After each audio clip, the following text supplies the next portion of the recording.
海パンティッシュ。もう焚き火泉で書いてあ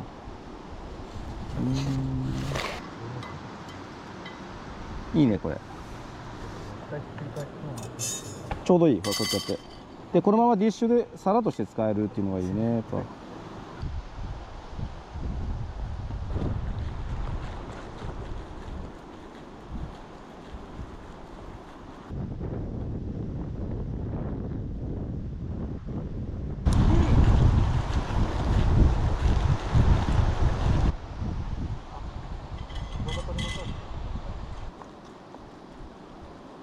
ちょっと分厚いかな、分厚めかなこれ。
うん。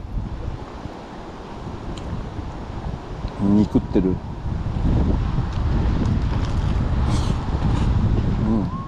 ししとヘタを食わなきゃいいだけどな。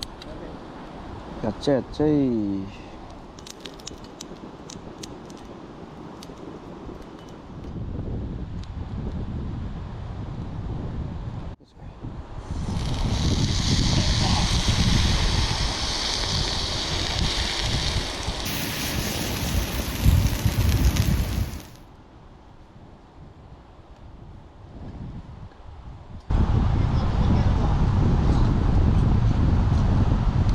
うん。うまい。